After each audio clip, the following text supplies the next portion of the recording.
نحمده ونصلي على رسوله الكريم أما بعد فأعوذ بالله من الشيطان الرجيم بسم الله الرحمن الرحيم رب اشرح لي صدري ويسر لي أمري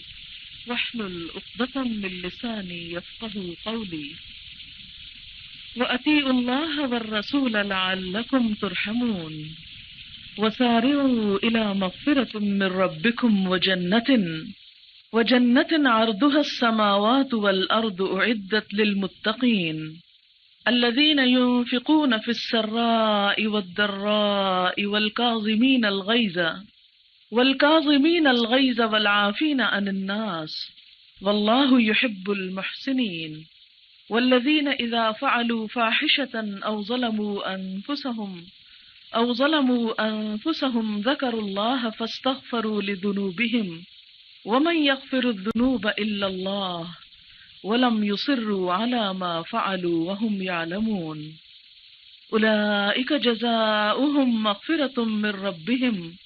وجنات تجري من تحتها الأنهار خالدين فيها ونعم أجر العاملين صدق اللہ العظیم۔ شروع کرتی ہوں اللہ کے نام سے جو بے انتہا مہربان نہایت رحم فرمانے والا ہے،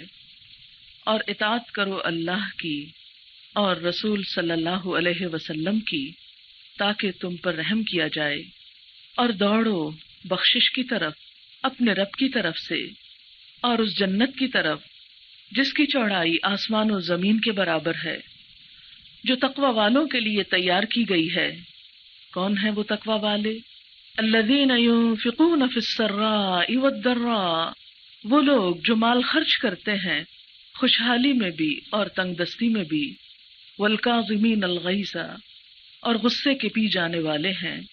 والعافین عن الناس، اور لوگوں کو معاف کر دینے والے ہیں، واللہ یحب المحسنین، اور اللہ محسنین احسان کرنے والوں کو پسند کرتا ہے۔ اور وہ لوگ جب کوئی بے حیائی کا کام کر بیٹھتے ہیں یا اپنی جانوں پر ظلم کرتے ہیں تو اللہ کو یاد کرنے لگتے ہیں، پھر اپنے گناہوں کی معافی چاہتے ہیں، اور اللہ کے سوا کون ہے جو گناہوں کو معاف کر سکے، اور وہ اپنے کیے پر اصرار نہیں کرتے، اور وہ جانتے ہیں۔ ایسے ہی لوگوں کی جزا بخشش ہے ان کے رب کی طرف سے، اور باغات ہیں جن کے نیچے نہریں بہہ رہی ہیں، جن میں وہ ہمیشہ رہیں گے، اور کتنا اچھا اجر ہے عمل کرنے والوں کا۔ معزز خواتین، اس وقت میں نے آپ کے سامنے سورۃ آل عمران کی آیت نمبر 132 سے لے کر 136 تک پڑھا ہے، گویا 4 آیتیں ہیں آپ کے سامنے۔ ان آیات میں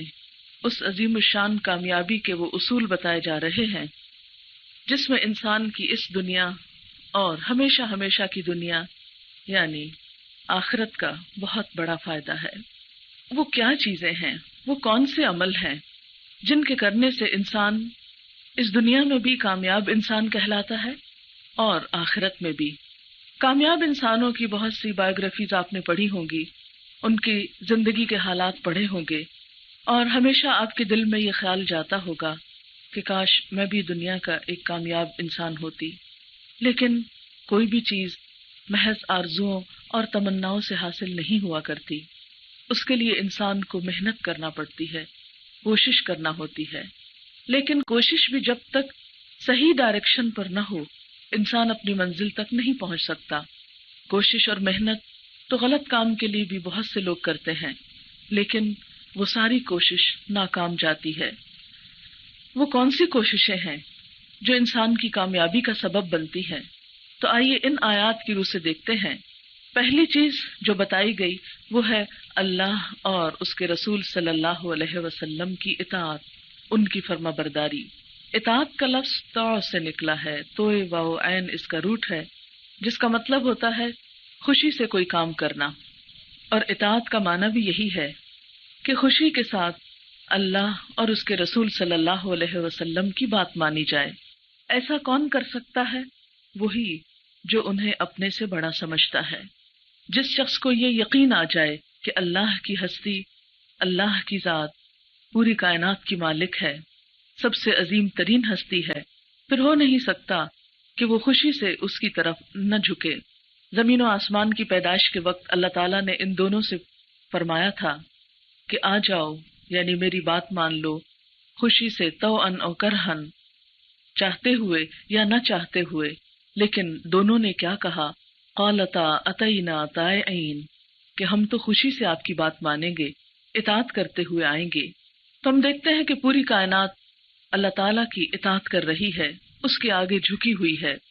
ہم اپنے وجود پر غور کریں تو ہمارا وجود بھی، ہمارا دل، ہماری آنکھیں، ہمارے کان، ہماری زبان، یہ سب کچھ اللہ کے حکم ہی کی پابندی کر رہے ہیں۔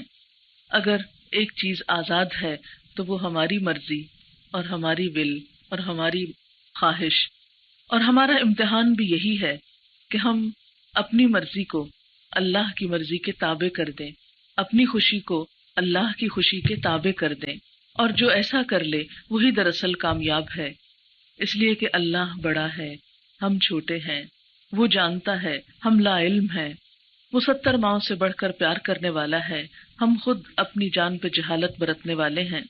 لہذا عقل مندی یہی ہے کہ اس کی بات مان لی جائے۔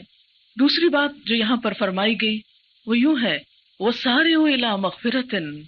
بخشش کی طرف دوڑو اور جنت کی طرف دوڑو، جلدی کرو، یعنی اللہ کی طرف جھکنے میں اور اس کی پناہ میں آنے میں دیر نہ کرو۔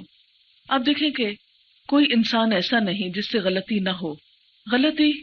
ہر انسان سے ہوتی ہے، لیکن عقل مند وہ ہے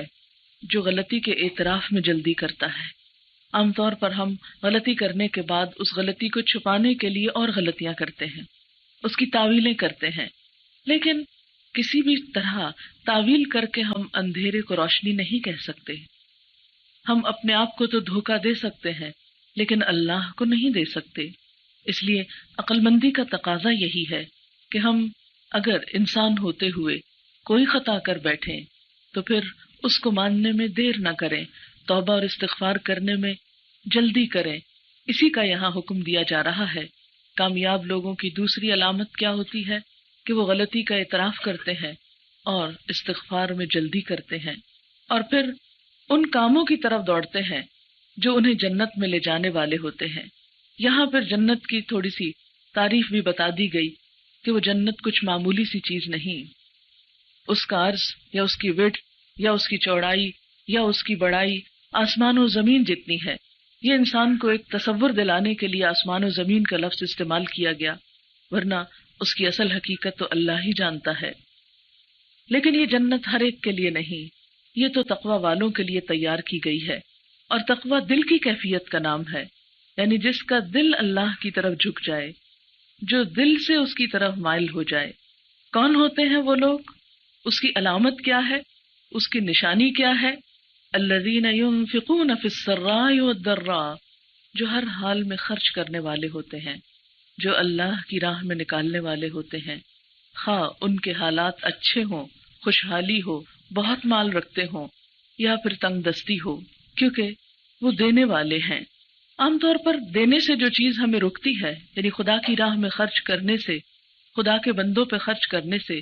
وہ ہمارے دل ہی کی تنگی ہوتی ہے۔ اسی لیے قرآن پاک میں فرمایا وَمَن يُوقَ شُحَّ نَفْسِهِ، جو لوگ اپنے دل کی تنگی سے بچا لیے جائیں تو وہی دراصل کامیاب ہونے والے ہیں۔ اور جس شخص کے دل کی تنگی ختم ہو جائے اور دل میں وسعت آ جائے، پھر وہ فقر میں، غریبی میں، تھوڑا ہونے میں بھی کبھی مایوس نہیں ہوتا، پریشان نہیں ہوتا، اور وہ اللہ کی راہ میں دینے سے رکتا نہیں۔ اور پھر وَالْكَاظِمِينَ الْغَيْظَ، ان وسیع نظر، وسیع دل لوگوں کی اگلی صفت کیا ہوتی ہے کہ وہ غصے کو پی جانے والے ہوتے ہیں۔ کاظمین کا لفظ کاظم سے نکلا ہے، کاظم کاف زوئے میم کظم کا مطلب ہوتا ہے باندھنا۔ جیسے پانی کی مشق کے اوپر رسی باندھی جاتی ہے تو اس کے بارے میں بھی کہا جاتا ہے کظمت القربہ۔ پھر اسی طرح کسی بھی چیز کا منہ بند کر دینے کے لیے یہ لفظ استعمال ہوتا ہے، گویا جب ان کو غصہ آتا ہے تو وہ اپنے آپ کو خاموش کر لیتے ہیں، اپنے غصے کو پی جاتے ہیں، غصے کو دبانا جانتے ہیں، اور پھر صرف غصے کو دباتے ہی نہیں، وہ اس سے بھی بڑا دل رکھتے ہیں، والعافین عن الناس، لوگوں کو معاف کر دینے والے ہیں۔ اور یہ اس سے بھی اگلا درجہ ہے۔ جو شخص غصہ پی نہ سکے غصے کا صحیح استعمال نہ جانتا ہو، وہ معاف کرنے کی صفت سے بھی محروم رہتا ہے، اور پھر نہ صرف یہ کہ معاف کر دیتے ہیں بلکہ تکلیف دینے والے کے ساتھ احسان بھی کرتے ہیں۔ واللہ یحب المحسنین، اور اللہ احسان کرنے والوں سے محبت رکھتا ہے۔ کامیاب لوگوں کی اور نشانی کیا ہے؟ والذین اذا فعلوا فاحشۃ،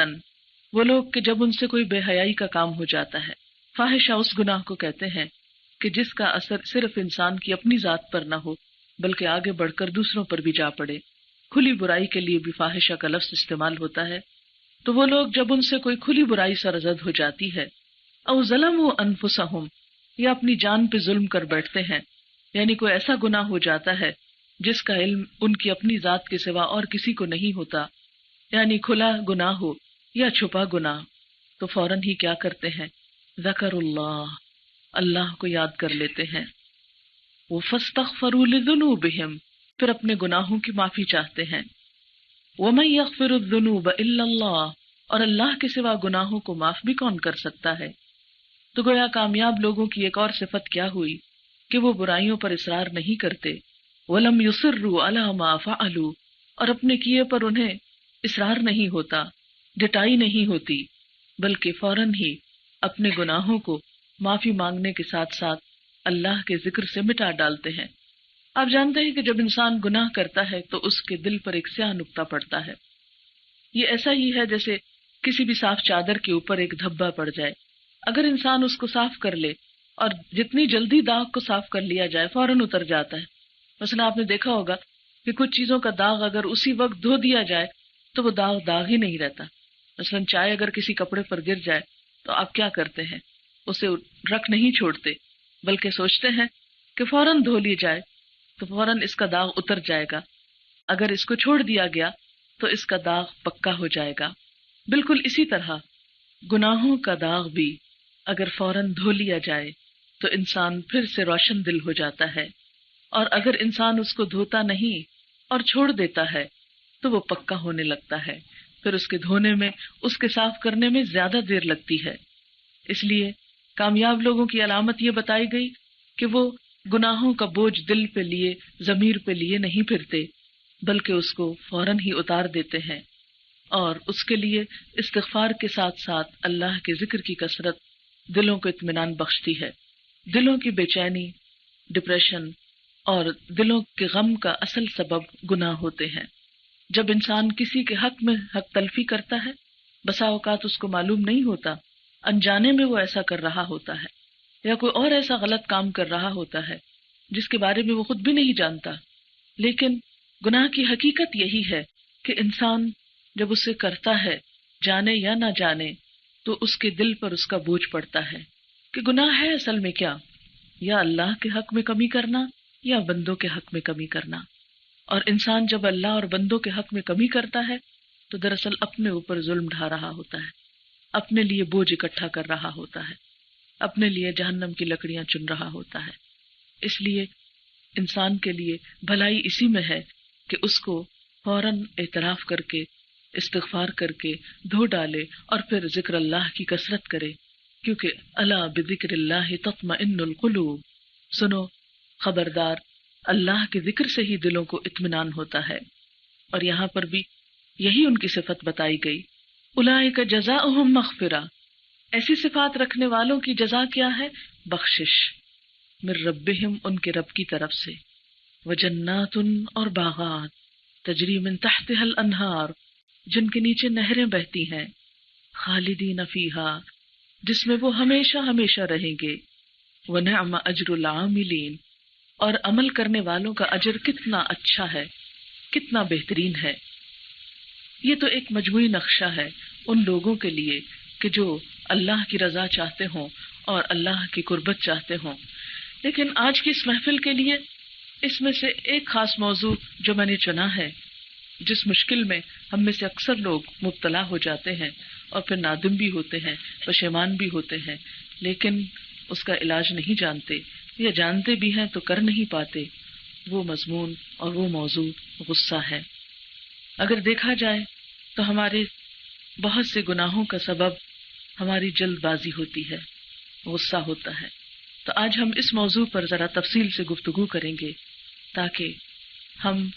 اینگر مینجمنٹ کر سکیں، اپنے غصے کو بہتر طریقے پر استعمال کرنا جانیں اور ہم بہتر انسان بن سکیں۔ غصے کے لیے قرآن پاک میں مختلف الفاظ استعمال ہوئے ہیں، مثلا سخط، غیظ، غضب۔ سخط جو ہے یہ غصے کا پہلا درجہ ہوتا ہے، اس کا معنی ہوتا ہے ناپسندیدگی، محض ناراضگی، اور یہ ہمیشہ بڑے کا چھوٹے پر ہوتا ہے، یعنی کوئی بڑا انسان خواہ وہ عمر میں بڑا ہو یا رتبے میں بڑا ہو، جب وہ چھوٹے پر ناراضگی کا اظہار کرتا ہے تو اس کے لیے یہ لفظ استعمال ہوتا ہے۔ اس کے بعد دوسرا درجہ غیظ کا ہے، یہ غصے کا دوسرا درجہ ہوتا ہے، اور یہ اس ناراضگی کے لیے لفظ استعمال ہوتا ہے جو انسان کا دوران خون تیز کر دے، یعنی جس کا اثر انسان اپنی ذات میں اور اپنے جسم میں بھی محسوس کرے۔ یہ غیظ جو ہے انسان کا اپنی ذات پر بھی ہو سکتا ہے، ایسا غصہ خود پر بھی آ سکتا ہے، اور یہ دوسرے انسانوں پر بھی ہوتا ہے۔ اور پھر اس کے بعد تیسرا درجہ جو ہے وہ غضب کا ہے، جب انسان صرف ناراضی نہیں ہوتا، صرف اس کا اپنا ہی دوران خون یا بلڈ پریشر ہائی نہیں ہوتا، بلکہ اس سے آگے بڑھ کر وہ دوسرے سے انتقام بھی لینا چاہتا ہے اور دوسرے پر وہ اس کا اثر ڈالتا ہے، اور اس کا تعلق اپنی ذات سے نہیں دوسروں سے ہوتا ہے، یعنی غیظ اپنی ذات کے ساتھ بھی ہوتا ہے لیکن غضب کا تعلق دوسروں کے ساتھ ہوتا ہے، اور پھر انسان کے اندر انتقامی کارروائی کی کیفیت کو ابھارتا ہے۔ غصہ دراصل جذبات میں سے ایک جذبہ ہوتا ہے۔ آپ دیکھیں کہ انسان محض ہڈیوں کا، گوشت پوست کا نہیں بنا ہوا، بلکہ انسان کے اندر لطیف جذبات بھی ہیں۔ کچھ جذبات ایسے ہیں کہ جو انسان کو حسن بخشتے ہیں، کچھ جذبات ایسے ہیں کہ جو انسان کو پروٹیکٹ کرتے ہیں۔ اگر انسان ان جذبات کا صحیح استعمال نہ کر سکے تو یہی چیز انسان کے لیے نقصان دہ ہو جاتی ہے۔ تو غصہ بہت سے دیگر جذبات کی طرح ایک جذبہ ہے جو اپنے ساتھ ذہنی اور جسمانی تبدیلیاں بھی لاتا ہے، یعنی جس سے انسان کی سوچ میں تبدیلی آتی ہے اور انسان کے عمل میں بھی تبدیلی آتی ہے۔ اور خاص طور پر اگر غصہ ایک انسان کے خلاف نہیں، ایک گروہ کے خلاف ہو تو بسا اوقات وہ دہشت گردی میں بھی بدل جاتا ہے۔ جب اللہ تعالیٰ نے انسان کو پیدا کیا اور اس کے اندر روح پھونکی تو یہ جو روح ہے یہ انسان کو دوسری تمام چیزوں سے ممتاز کرتی ہے۔ اسی روح کے بارے میں جب سوال کیا گیا، قرآن پاک میں آتا ہے یسألونک عن الروح، لوگ آپ سے روح کے بارے میں پوچھتے ہیں، قل الروح من امر ربی، آپ کہہ دیجئے کہ روح میرے رب کا امر ہے، حکم ہے، وما اوتیتم من العلم الا قلیلا، اور تمہیں علم میں سے بہت تھوڑا دیا گیا ہے۔ یعنی انسان روح کی اصل حقیقت کو نہیں سمجھتا، لیکن ایسے تمام جذبات کا تعلق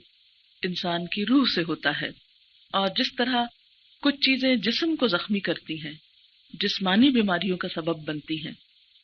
ایسے ہی انسان کے اوپر آنے والی کچھ کیفیات انسان کو روحانی طور پر کمزور کر دیتی ہیں، بیمار کر دیتی ہیں، روح کو زخمی کر دیتی ہیں، جس کی وجہ سے انسان اس دنیا میں بھی بہت خسارے میں رہتا ہے اور اپنے لیے اس کے بدلے دوسری دنیا میں بھی جہنم خریدتا ہے۔ لیکن ایک بات ہے کہ اللہ تعالیٰ نے چونکہ انسان کو عقل دی ہے تو ایسے جذبات کے ساتھ ساتھ انسان کو فیصلہ کرنے کی بھی ایک چوائس دی ہے۔ مثلا جب ایک جانور کو غصہ آتا ہے تو اس کے پاس یہ اختیار کم ہوتا ہے کہ وہ غصہ کرے یا نہ کرے، اسی لیے آپ نے دیکھا ہوگا کہ جانور کو جب غصہ آتا ہے تو وہ اس کا اظہار لازمی طور پہ کرتا ہے، فوراً ہی بھڑک اٹھتا ہے۔ مثلا آپ نے دیکھا ہوگا کہ بلی کو اگر آپ غصہ دلائیں گے تو پنجہ مار کے چھوڑے گی،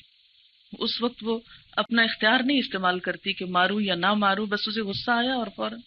اس نے استعمال کر لیا۔ لیکن انسان چونکہ اللہ تعالیٰ نے اس کو احسن تقویم، بہترین حالت پہ پیدا کیا، بہترین عقل سے نوازا، تو اس کو اختیار بھی دیا ہے جو باقی جانوروں یا باقی مخلوق کے پاس عموماً نہیں ہوتا۔ اس لیے ہم دیکھتے ہیں کہ جب بھی انسان کو غصہ آتا ہے تو اس کے ساتھ ہی انسان کے پاس جب اختیار ہے تو اب اس اختیار کو جو انسان بہتر طور پر استعمال کرے گا وہی انسان اپنے غصے کو بہتر مینج کر لے گا اور اس کو نیگیٹو یا منفی طرف لے جانے کی بجائے پازیٹو طریقے سے اسے استعمال کرے گا۔ اور یہ جو اختیار ہے یہ دراصل ایک کی طرح ہے یا ایک کنٹرول بٹن کی طرح ہے کہ آپ اسے جتنا چاہیں بڑھا لیں یا کم کر لیں. یہ کی آپ کے اپنے پاس ہے، یہ کنٹرول آپ کے اپنے پاس ہے. مختلف لوگ اس پر جب اپنے اختیار کو استعمال کرتے ہیں، پریکٹس کرتے ہیں، تو وہ اسے بہتر سے بہتر اپنے حق میں استعمال کر لیتے ہیں اور نقصان اٹھانے سے بچ جاتے ہیں. اور اگر ہم غصے کے اظہار کا طریقہ درست نہ رکھیں اور اس میں غلط طریقہ اختیار کریں تو ہم دیکھتے ہیں کہ بہت سے مسائل بھی کھڑے ہو سکتے ہیں. اب سوال یہ پیدا ہوتا ہے کہ غصہ آتا کیوں ہے؟ ہر شخص یہ کہتا ہے مجھے بہت غصہ آتا ہے، میں بہت سینسیٹیو، ایک میری بڑی کمزوری ہے، مجھے غصہ بہت آتا ہے. اکثر یہ جملہ سننے کو ملتا رہتا ہے. میں سمجھتی ہوں کہ کوئی انسان ایسا نہیں کہ جس کو غصہ نہ آتا ہو. یہ غصہ آنا ایک ہیلدی انسان کی علامت ہے، کیونکہ یہ ان فطری جذبات میں سے جو اللہ تعالیٰ نے ہر انسان کے اندر رکھے ہیں. امتحان ہمارا یہ ہے کہ ہم اس کا استعمال کیسے کرتے ہیں، پازیٹیولی یا نیگیٹیولی. تو آج ہم جس موضوع پہ گفتگو کر رہے ہیں وہ دراصل یہ ہے کہ غصے کا بہترین یا پازیٹیو استعمال کیا ہوگا اور اس میں سے نیگیٹیوٹی کو کس طرح ہم نکال سکتے ہیں. تو ہم پہلے اس کو تھوڑا سا انالائز کریں گے کہ غصہ آتا کیوں ہے، اس کے اسباب کیا ہوتے ہیں. اگر ہم پہلے ان کو تھوڑا سا جان لیں تو پھر ہم تھوڑی کوشش کر کے کچھ تو ان اسباب کو ختم کریں گے، کچھ کو ہم اوائڈ کریں گے اور کچھ کو ہم بہتر طریقے پر چینلائز کر لیں گے انشاءاللہ. اسباب میں کچھ تو جسمانی ہوتے ہیں اور کچھ اس کے علاوہ ہوتے ہیں. جسمانی اسباب میں آپ دیکھیں کہ بسا اوقات نیند کی کمی ہوتی، اس کی وجہ سے چڑچڑاپن پیدا ہوتا ہے، اور اس کی علامت آپ بچوں میں بھی دیکھ سکتے ہیں. اگر آپ بچے کو وقت سے پہلے اٹھا دیں، چھوٹے دودھ پیتے بچے بھی ہوتے ہیں نا، اگر آپ نے ان کو دودھ پلا کے سلایا ہے اور ماں اکثر کہتی ہے کہ کچی نیند سے اٹھا دیا نا اس لیے اب یہ چپ نہیں کر رہا، اور ان بیچاروں کو تو غصے کا اظہار جو ہے یا ناراضگی کا اظہار جو ہے وہ صرف رو کے کرنا آتا ہے. اور یہی چیز پھر بڑے ہو کر بھی ہوتی ہے کہ جب کسی انسان کے اندر نیند کی کمی ہوتی ہے، اور بہت سی اس پہ تحقیقات کی گئی ہیں کہ نیند کی کمی انسان کو غصہ دلاتی ہے. پھر اسی طرح بعض ذہنی پریشانیاں جو ہیں وہ غصے کا سبب بنتی ہیں. بعض معاشرتی یا گھریلو دباؤ جو ہیں جن سے انسان کوپ نہیں کر پاتا، جن کا وہ حل نہیں پاتا، تو اس کی وجہ سے اس کی طبیعت میں چڑچڑاپن یا اریٹیشن ہوتی ہے اور وہ ہر ایک پر اپنے غصے کا اظہار کرتا ہے. بعض اوقات آپ نے دیکھا ہوگا کہ آپ اگر اپنے شوہر سے ناراض ہیں تو بچوں کے ساتھ آپ چیخ چلا کے بات کرنا شروع کر دیتے ہیں، اور بچوں معصوم کو پتہ نہیں ہوتا کہ آپ کو ہوا کیا. وہ ایک دم حیران پریشان ہوتے ہیں کہ اماں اتنی محبت کرنے والی، ان کو کیا ہوا. یعنی ان کے لیے بالکل ایک سرپرائز ہوتا ہے نا کہ آپ کا یہ رویہ کہ جو عام طور پر نہیں ہوتا. پھر اسی طرح یہ ہے کہ بعض لوگوں کے اندر یہ جینیٹک پرابلم بھی ہوتا ہے کہ پیرنٹس میں بہت غصہ ہوتا ہے، یا ایک خاص نسل میں یا بعض برادریوں میں وہ جو ہے وہ آگے بچوں میں جیسے جسمانی بیماریاں منتقل ہوتی ہیں، ایسے ہی کچھ روحانی بیماریاں بھی ساتھ ساتھ منتقل ہوتی ہیں. لیکن اس کا یہ مطلب نہیں ہے کہ وہ قابل علاج نہیں ہے یا ان کو ہم سنبھال نہیں سکتے یا ان کا کوئی علاج نہیں ہو سکتا. یہ لیم ایکسکیوز ہوگا کہ اگر ہم یہ کہنے جی ہمارے تو خاندان میں ہی بہت غصہ ہے اس لیے مجھے اجازت دیجیے کہ میں وقت بے وقت غصہ کرتا چلا جاؤں. ایسا نہیں ہے. ہاں یہ بات ہے کہ ان کو عام لوگوں کی نسبت پھر جلد یا زیادہ غصہ آتا ہے. پھر اسی طرح یہ ہے کہ بعض حالات ایسے ہوتے ہیں اور خصوصاً خواتین کے اوپر بعض کیفیات ایسی آتی ہیں کہ جس میں کبھی وہ خون کی کمی کا شکار ہوتی ہیں، کبھی شوگر کی کمی کا شکار ہوتی ہیں، تو اس وقت ان کو غصہ زیادہ آتا ہے. مثلا پریگنینسی میں آپ نے دیکھا ہوگا کہ عام حالات کی نسبت غصہ زیادہ آتا ہے، یا پیریڈز کے شروع میں یا پیریڈز کے دوران آپ کو غصہ زیادہ آتا ہے کیونکہ اس جسم میں جیسے شوگر کی کمی ہو جاتی ہے. پھر اسی طرح بعض دوائیوں کے اثرات ایسے ہوتے ہیں کہ جو انسان کو غصہ دلاتے ہیں، یا انسان کے اندر اتنا حوصلہ یا ہمت یا صبر یا ضبط نہیں رہتا کہ انسان غصے کا اظہار بار بار کرتا چلا جاتا ہے. بعض اوقات لیک آف کمیونیکیشن جو ہے وہ غصے کا سبب بنتی ہے.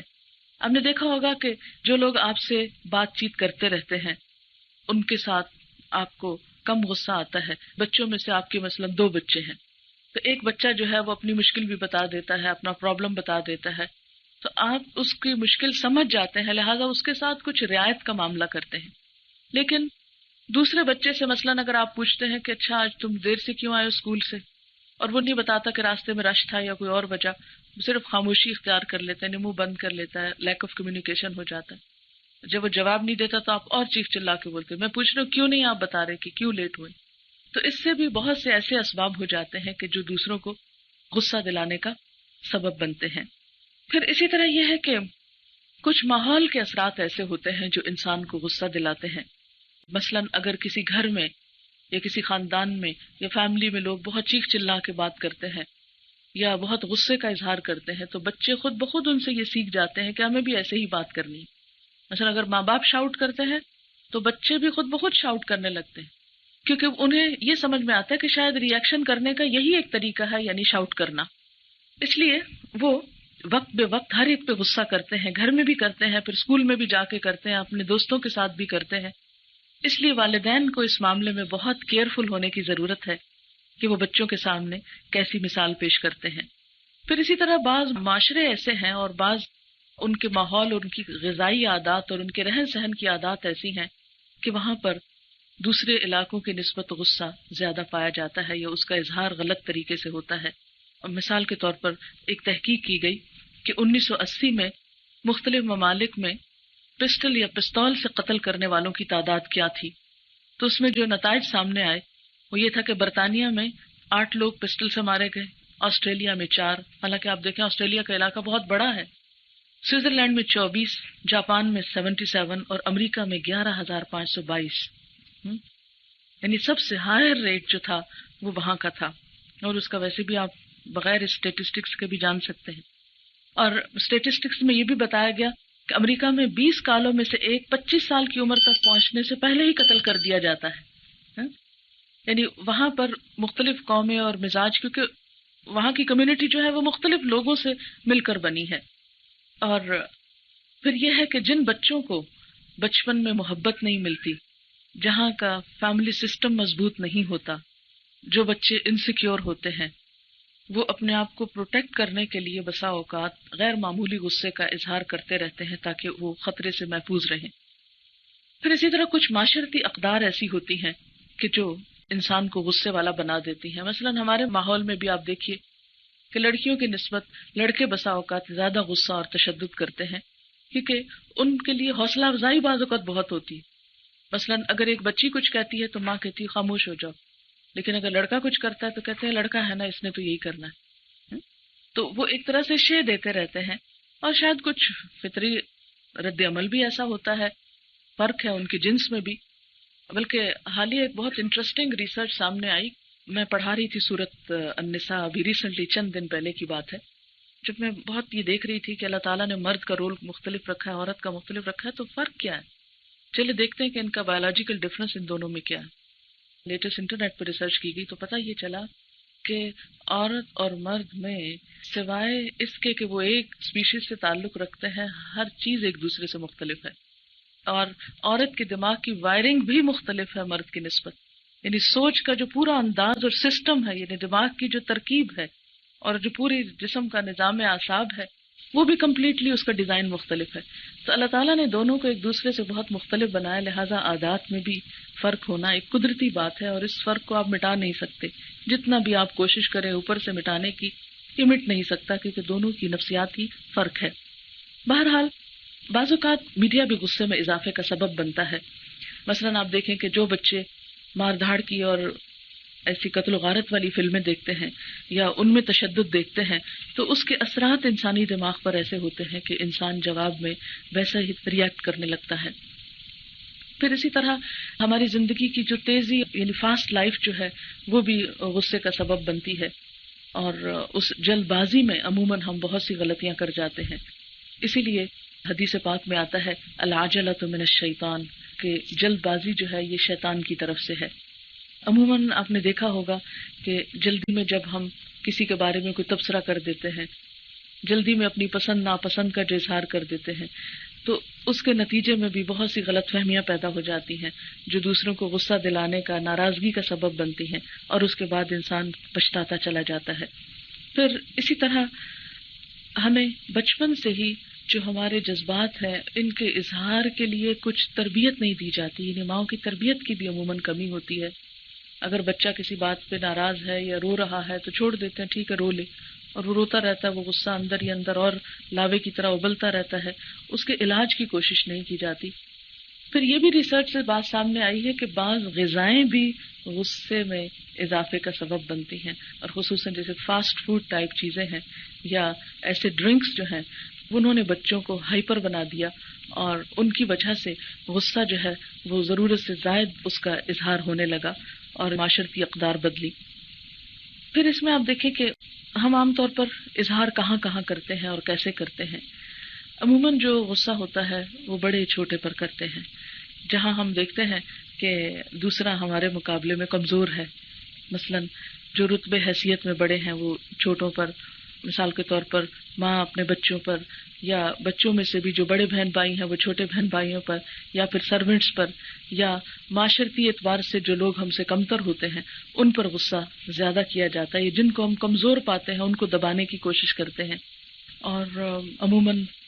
اس کا اظہار کیسے کرتے ہیں؟ چیخ کر، چیزیں پھینک کے، چیزیں توڑ کے، گالی گلوچ کر کے، بعض اوقات کچھ لوگ تو جسمانی تشدد پہ اتر آتے ہیں۔ بعض مردوں کی عادت ہوتی ہے کہ بیوی کی چھوٹی سی بات پہ غصہ آیا تو ایک دم ہاتھ اٹھا لیا، اور اس کے بعد چاہے پچھتائیں بھی لیکن فوری طور پر تعلق جو ہے وہ اس کو ٹھیس پہنچاتے ہیں۔ اور بعض لوگ غصے کا اظہار نہیں کرتے، اس کو دبا تو جاتے ہیں، کاظمین الغیظ کی حد تک تو عمل کرتے ہیں لیکن عافین عن الناس نہیں کرتے، اس کو دل میں پالتے رہتے ہیں، وہ بڑھتا رہتا ہے بڑھتا رہتا ہے، وہ لاوا پکتا رہتا ہے، بالآخر کسی موقع پر خوب پھٹ جاتا ہے اور ہر چیز کو جلا کے رکھ دیتا ہے۔ تو یہ چیز بھی انسان کے لیے انتہائی نقصان دہ ہوتی ہے، اور اس کا نتیجہ کیا ہوتا ہے کہ بعض لوگ انٹروورٹ ہو جاتے ہیں، اپنے آپ کی ہو کر رہ جاتے ہیں، اپنے اوپر ترس کھاتے رہتے ہیں، کبھی مایوس ہونے لگتے ہیں، کبھی کسی سے حسد کرنے لگتے ہیں، پھر ان پہ بے وجہ اداسی چھائی رہتی ہے، بعض اوقات وہ طنزیہ باتیں کرتے ہیں، بعض اوقات بے جا تنقید کرتے رہتے ہیں اور تعصب برتتے ہیں۔ تو غصے کا اظہار دو طرح ہوتا ہے، یہ میں اس لیے کھول کے بیان کر رہی ہوں کہ ہم میں سے ہر شخص یہ دیکھے کہ وہ کس چیز کا شکار ہے۔ یعنی بعض لوگوں کا غصہ جو ہوتا ہے وہ دوسروں پر زیادہ ہوتا ہے، چیخنا، چلانا، مارنا، پیٹنا اور چیزیں توڑنا، اور وہ سارا باہر کی طرف نکلتا ہے۔ کچھ لوگوں کے غصے کا اظہار اس طرح نہیں ہوتا، وہ غصے کے موقع پر ظاہر کچھ نہیں کریں گے لیکن کیا ہوں گے، چپ ہو جائیں گے، خاموش ہو جائیں گے۔ آپ نے دیکھا ہوگا کہ بعض آپ کے رشتہ داروں کی عادت کیا ہوتی ہے، مثلا بعض خواتین اس بات سے بہت پریشان ہوتی ہیں کہ شوہر چھوٹی چھوٹی بات سے ناراض ہو جاتے ہیں اور پھر کئی کئی دنوں بات نہیں کرتے، اور اس میں پھر کیا ہوتا ہے کہ اگر بات کرتے بھی ہیں تو پھر طنز کرنا شروع کر دیتے ہیں یا ٹونٹ کرتے ہیں، اور بعض اوقات خود کو مظلوم سمجھنے لگتے ہیں، بیمار پڑ جاتے ہیں، اور بعض اوقات ایسی بیماریاں جنم لیتی ہیں جیسے ہارٹ اٹیک وغیرہ ہونے لگتے ہیں۔ تو ایسی صورت میں دونوں ہی صورتیں جو ہیں وہ انسان کے لیے نقصان دہ ہیں۔ یعنی اگر آپ کسی کو نقصان دیتے ہیں ظاہری طور پر تو یہ چیز بھی بہت تکلیف دہ ہے، دوسروں کے لیے بھی تکلیف دہ ہے، اور اگر آپ اپنے آپ کو کھاتے ہیں اور نیگیٹو ری ایکشن کسی اور طریقے سے شو کرتے ہیں تو یہ چیز اس سے بھی زیادہ بعضوں کا تکلیف دہ ہوتی ہے۔ کچھ لوگ ہوتے ہیں نا جن کو جلدی غصہ آتا ہے، جلدی نکال کے پھر ٹھنڈے ہو جاتے ہیں، ٹھیک ہے دوسرے کچھ مائنڈ کرتے ہیں مگر وہ خود پھر ہنسنے لگتے ہیں، خوش ہو جاتے ہیں۔ لیکن یہ جو دوسری قسم ہے غصے کے اظہار کی، یہ بسا اوقات پہلے سے زیادہ تکلیف دہ اور خطرناک ہو جاتی ہے، کیونکہ ایسے لوگ بولتے نہیں، بتاتے نہیں، کہتے نہیں، لیکن ان کے انداز میں کوئی خوبی، کوئی خوشی، کوئی اٹریکشن نہیں رہتی، اور وہ دوسروں کے لیے ایک بوجھ بن جاتے ہیں، خود اپنی ذات کے اوپر ظلم کرتے ہیں اور کئی طرح کی بیماریوں کا شکار ہو جاتے ہیں۔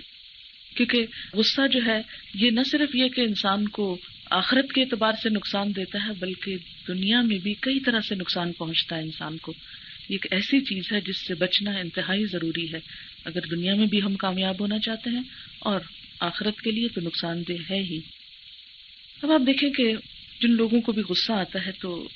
اس میں سب سے پہلا تو ان کا جسمانی نقصان ہوتا ہے، یعنی غصہ آتے ہی ان کے جسم کے اندر بعض ایسے ہارمون سیکریٹ ہوتے ہیں، ایسے اجزاء ان کے جسم کے اندر خون میں شامل ہو جاتے ہیں کہ جو ان کے سٹمک کو، نظام کو، سوچنے سمجھنے کی صلاحیت، ان ساری چیزوں کو بہت ہی متاثر کرتے ہیں اور ان کو کئی طرح کی بیماریاں ہوتی ہیں، مثلا عموماً پلپیٹیشن کا تیز ہو جانا، ہارٹ اٹیکس، بلڈ پریشر اور دیگر بہت سی بیماریاں جو ہیں وہ غصے ہی کی وجہ سے جنم لیتی ہیں۔ پھر اسی طرح وقتی طور پر سوچنے سمجھنے کی صلاحیت زائل ہو جاتی ہے، بعض اوقات ڈیسیژنز غلط ہو جاتے ہیں جن کا اثر وقتی نہیں ہوتا، بہت لمبا چلا جاتا ہے۔ اور جو لوگ مستقل طور پر غصے کا شکار رہیں، جسمانی طور پر ان کے اعصاب کمزور ہو جاتے ہیں، اور اعصاب کی یہ کمزوری زندگی کو دوبر بنا دیتی ہے۔ اور بعض کیسز میں ریسرچ کی گئی تو پتہ چلا کہ ڈائبٹیز اور تھرومبوسس کی بیماریاں جو ہیں اس کی روٹ کاز بھی غصہ تھا، کیونکہ ہمارے جسم میں کچھ اعضاء ایسے ہیں کہ جو اگر ہمارا جسم نارمل طریقے سے کام کرے تو ہی وہ اپنے فنکشننگ بہتر کر سکتے ہیں۔ یہ تو خیر ابھی ریسرچ سے بہت سی چیزیں سامنے آ رہی ہیں، ورنہ عام تجربے اور مشاہدے میں بھی یہ بات ہے کہ پتے کے ساتھ لوگ اس کو ریلیٹ کرتے ہیں کہ اس کے اندر زہر ہے اور یہ زہریلے مادے خارج کرتا ہے، اور پھر وہ فلاں شخص کے اندر ایسی عادات ہیں۔ یعنی پرانی کہانیوں اور بڑے بزرگ ہیں ان سے بھی یہ چیزیں جو ہیں زبانیاں آپ نے سنی ہوں گی، روایتی طور پر یہ بات بھی سب کو معلوم ہے۔ پھر اسی طرح یہ ہے کہ ذہنی طور پر انسان جب سوچنے سمجھنے کی صلاحیت نہیں رکھتا تو بسا اوقات خود کو بھی نقصان دیتا ہے، اور اسی طرح اس کی اپنی جو لکس ہیں اور اپنا جو انداز ہے وہ بھی بگاڑ کا شکار ہو جاتا ہے، کیونکہ غضب کے وقت انسان کی آنکھیں سرخ ہو جاتی ہیں، چہرہ سرخ ہو جاتا ہے، اور عقل جس کی وجہ سے انسان کو فضیلت بخشی گئی ہے، کیونکہ آپ دیکھیں کہ پہاڑوں میں اور ہم میں، سمندر میں اور ہم میں، ایک درخت میں اور ہم میں، جانوروں اور ہم میں فرق کس چیز کا ہے؟ وجود تو وہ ہم سے بڑے رکھتے ہیں، ہاں؟ ان کے مقابلے میں ہو سکتا ہے وجود ہمارا چھوٹا ہو، لیکن ہمیں کیوں فوقیت دی گئی؟ اگر سوچا جائے تو یہ عقل ہی کی وجہ سے دی گئی ہے۔ اور جب انسان غصہ کرتا ہے تو اس کی عقل ماری جاتی ہے، غصہ عقل کو کھا جاتا ہے، یہ مشہور محاورہ آپ نے سنا۔ جب عقل ماری جاتی ہے تو انسان بچوں والی حرکتیں کرنے لگتا ہے، انسان انسانیت کے درجے سے گر جاتا ہے، اس کی عزت اور وقار جاتا ہے،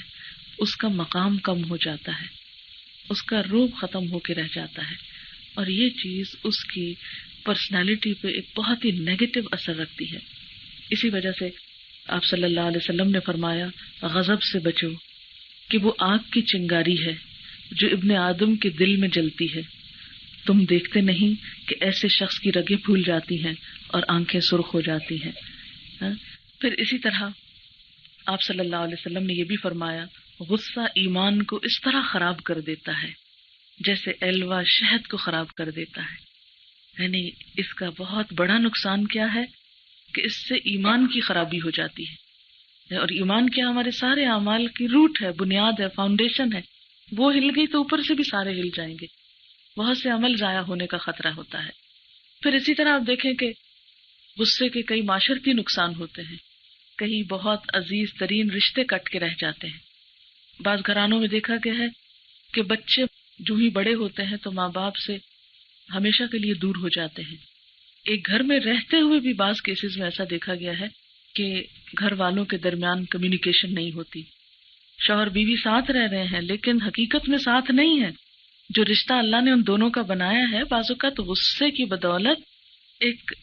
ڈل اور ایک بیکار سا رشتہ رہ جاتا ہے۔ شادی کا اصل مقصد کیا ہے؟ لِتَسْكُنُوا إِلَيْهَا، اللہ نے یہ جوڑے کیوں بنائے ہیں کہ دونوں ایک دوسرے سے سکون پائیں، دونوں ایک دوسرے کے ساتھ اپنے غم شیئر کریں۔ زندگی کی یہ گاڑی جس کا چلانا بسا اوقات بہت دوبر ہو جاتا ہے، دونوں مل کر اس کو پش کریں اور ایک دوسرے کی مدد کریں اور زندگی کو خوشگوار بنائیں۔ لیکن جب اس قریب کے رشتے میں ہی باہم بگاڑ آ جاتا ہے اور غصے کی وجہ سے بگاڑ آتا ہے تو آپ نے دیکھا ہوگا کہ انسان کی زندگی خود اس کے اپنے لیے دوبر ہو جاتی، وہ ایک پہاڑ کی طرح مصیبتیں اپنے سر پہ لیے ہوئے چل رہا ہوتا ہے، دوسروں کے ساتھ رہتے ہوئے تنہا ہو جاتا ہے۔ ایک بہت بڑا نقصان ہوتا ہے، یعنی شوہر بیوی کے درمیان غصہ ہو تو وہ دونوں ایک دوسرے سے اکٹھے ہوتے ہوئے بھی تنہا ہو جائیں گے اور طرح طرح کے مسائل کا شکار ہوں گے۔ ماں باپ اور بچوں کے درمیان غصہ ہو تو آپ نے دیکھا ہوگا کہ ماں باپ بچوں سے دور ہو جاتے ہیں، بچے ماں باپ کی آنکھوں کی ٹھنڈک ہوتے ہیں، وہ ٹھنڈک جو ہے وہ آگ میں بدل جاتی ہے۔ اسی طرح بچوں کے لیے ماں باپ ایک محبت اور ایک شجر سایہ دار کی طرح ہوتے ہیں، لیکن اس کی وجہ سے وہ شجر سایہ دار جو ہے وہ تپتا صحرا بن جاتا ہے۔ اسی طرح بہترین دوست بسا اوقات غصے کی وجہ سے چھن جاتے ہیں، ختم ہو جاتے ہیں۔ بعض قریبی رشتے جو ہیں وہ ایک دوسرے سے ہمیشہ کے لیے دور ہو جاتے ہیں. آپ نے دیکھا ہوگا کہ عموماً خاندانوں کے اندر بہت رفٹس ہوتی ہیں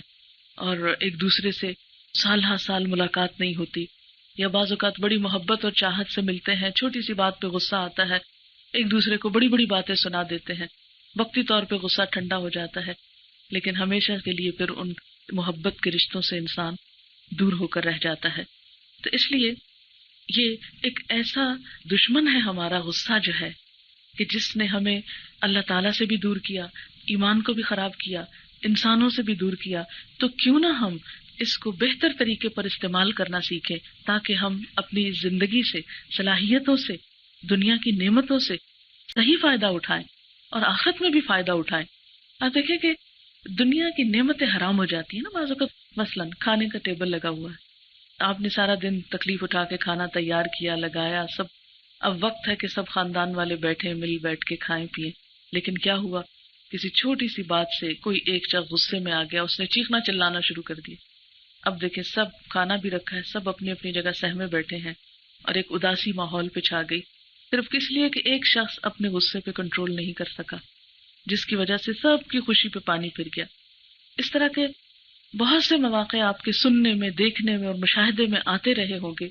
اور یہ عموماً ایک شخص کی بسا اوقات کمزوری کی وجہ سے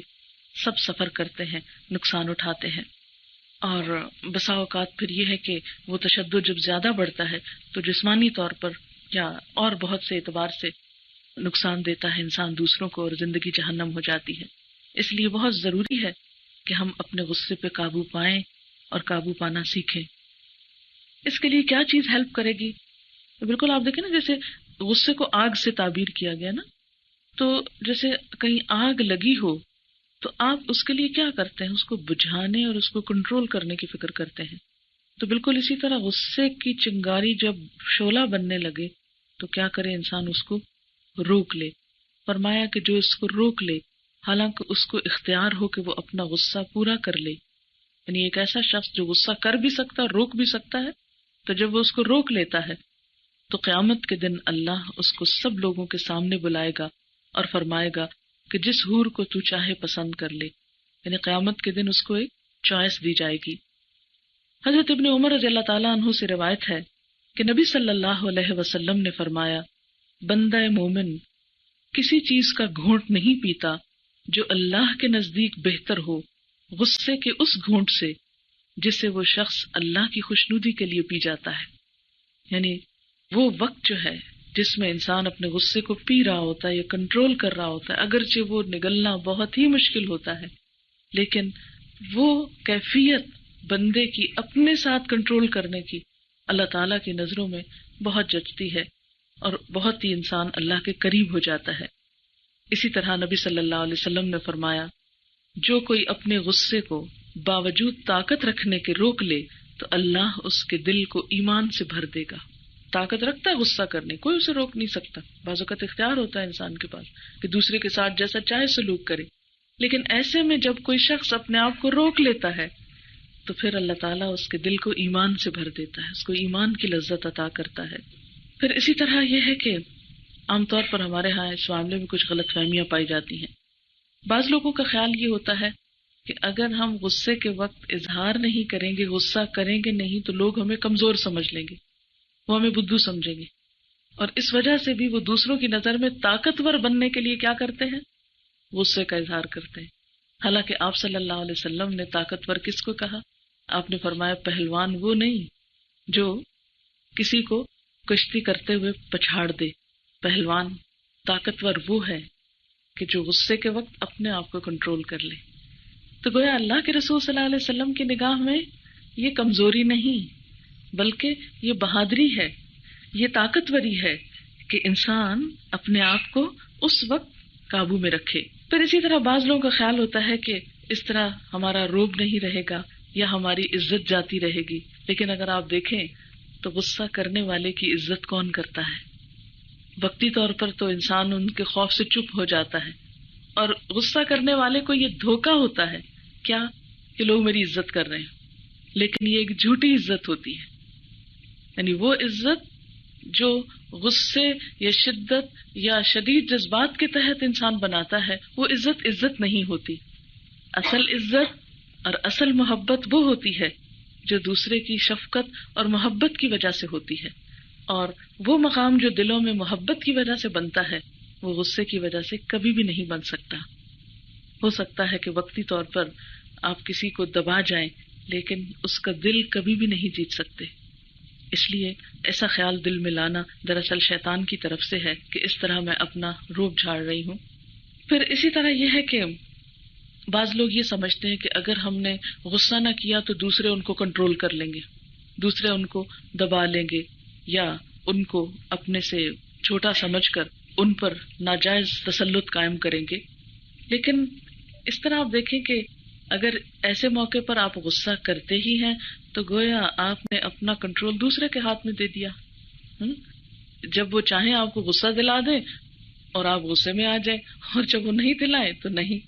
تو یہ تو ایک حماقت کی بات ہے کہ ہم ایسا سمجھیں، اور شیطان دراصل چاہتا کیا ہے کہ ہم ان غلط فہمیوں کا شکار رہیں اور غصے کو جسٹیفائی کریں اور غصہ کرتے چلے جائیں. اصل میں تو اس کا مطلب یہ ہے کہ آپ مسئلہ حل کرنے میں ناکام ہو گئے اور اب آسان طریقے سے آپ مسئلے کو حل نہیں کر سکے تو آپ ایک تشدد کے ذریعے مسئلے کے حل پہ اتر آئے ہیں، اور تشدد کے ذریعے مسائل کا حل کبھی بھی نہیں ہو سکتا. وقتی طور پر دبا تو سکتے ہیں لیکن وہ مسئلہ حل نہیں ہوگا. مسئلہ آپ نے دیکھا ہوگا کہ آپ اپنے بچے کو کسی بات سے روکتے ہیں، غصے سے روکتے ہیں، ایک دو لگا کے روکتے ہیں، تو وہ کیا ہوگا، وقتی طور پہ بیچارہ رونے لگ جائے گا یا چپ ہو جائے گا، لیکن تھوڑی دیر بعد آپ نے دیکھا کہ وہ وہی شرارت کر رہا ہوتا ہے. کئی ماؤں کی عادت ہوتی ہے نا، بچہ ایک شرارت کرتا ہے، چیخ کے بولتی ہیں یہ نہیں کرو، اس وقت تو چپ ہو کے سہم کے کھڑا ہو جاتا ہے. ماں اپنا کام کرنے لگتی ہے، وہ پھر وہی کرنا شروع ہو جاتا ہے کیونکہ اس کو سمجھ نہیں آئی، اور وہ حقیقی معنی میں مسئلہ حل نہیں ہوا، صرف مسئلہ دبا ہے، اور جو ہی اس کو موقع ملا وہ پھر واپس اپنی جگہ پر آ گیا. اس لیے ایسی حرکات کرنا کہ جس سے ہم مسئلے کو حل نہ کریں، صرف آرٹیفیشل طریقوں سے اور غیظ و غضب سے دبانے کی کوشش کریں، تو یہ کچھ سمجھداری کی بات نہیں.